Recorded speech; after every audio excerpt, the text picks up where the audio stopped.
মিডিয়ার আমার সুপ্রিয় সাংবাদিক বন্ধুগণ, আসসালামু আলাইকুম এবং শুভ সকাল।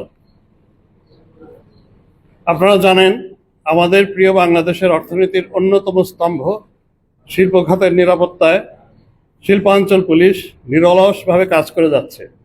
এই যাত্রায় আমরা পাশে পেয়েছি বাংলাদেশ সেনাবাহিনীকে। বিশেষ করে নবম পদাতিক ডিভিশনের সদস্যগণ অক্লান্ত পরিশ্রম করে আমাদের সহযোগিতা করে যাচ্ছেন। তাদের কাছে আমি কৃতজ্ঞ।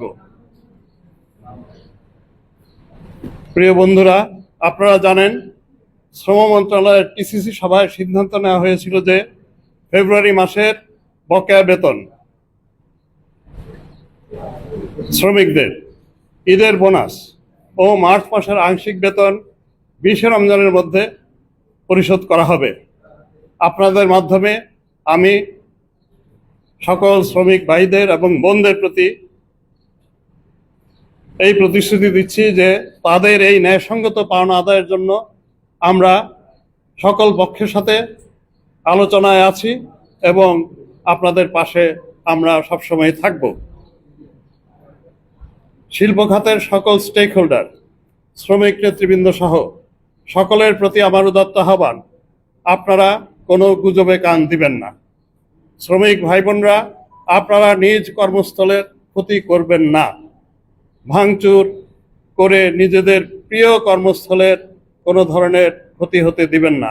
আমরা দেখেছি গুজব ছড়াবার কারণে অনিয়মতান্ত্রিক ও ধ্বংসাত্মক কার্যক্রম চালানো হয়। এখানে আমি সাংবাদিক বন্ধুদেরও সহযোগিতা কামনা করছি। এরকম গুজবের বিষয়গুলো আপনারা যেন সমাজের সামনে তুলে ধরেন, সেজন্য আপনাদের আহ্বান জানাই। যদি এরকম গুজব ছড়িয়ে ভাঙচুর চালানো হয়, তাহলে আমরা সকল ক্ষেত্রে, প্রত্যেকটি ক্ষেত্রে যারা এরকম ধ্বংস করবেন তাদের বিরুদ্ধে আইনগত ব্যবস্থা নিব এবং কোনোভাবেই রাস্তা অবরোধের মতো কোনো জনদুর্ভোগ সৃষ্টিকারী কাজ করা যাবে না। আমরা আশা করি সাধারণ জনগণ, শিল্প এলাকার বাসিন্দা সহ সমাজের সকল সদস্য নিরাপদ কর্ম পরিবেশ নিশ্চিত করতে আমাদের পুলিশকে সহযোগিতা করবেন।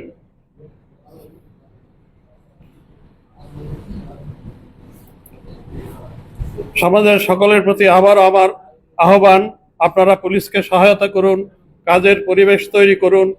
পুলিশকে প্রতিপক্ষ ভাববেন না, পুলিশের প্রতি আক্রমণ করবেন না। আইন ও সংবিধানের প্রতি সম্মান প্রদর্শন করুন।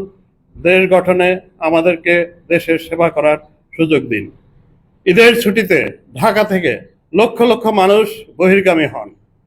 বিপুল সংখ্যক মানুষ ঈদ উদযাপনের জন্য বাইরে যান। তাদের এই আনন্দ যাত্রায় যেন কোনো বিঘ্ন না ঘটে, তার জন্য শিল্প police, traffic police, Gazipur metropolitan police এবং ঢাকা মেট্রোপলিটন পুলিশ নিরলসভাবে কাজ করে যাচ্ছে। আমার অনুরোধ, শ্রমিক ভাই ও বোনেরা, আপনারা দাবি আদায়ের জন্য রাস্তা আটকাবেন না, তাহলে লক্ষ লক্ষ মানুষের দুর্ভোগের কারণ হয়।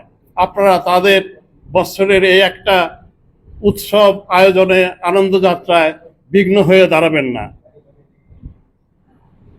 এ ধরনের কার্যকলাপ যেই করবেন, আমি দৃঢ় কণ্ঠে বলছি আমরা এ বিষয়ে তাদের বিরুদ্ধে আইনগত কঠোর পদক্ষেপ নিব।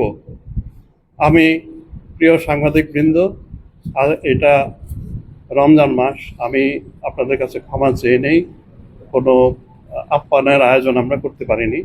আগামীতে কোনো এক সময় যদি সম্ভব হয় রমজানের মধ্যে আসতে পারি, কোনো ইফতারে আপনাদের সাথে মিলিত হব, অথবা পরবর্তীতে আপনাদের সাথে আবার দেখা হবে। আপনাদের সকলকে ধন্যবাদ জানাই।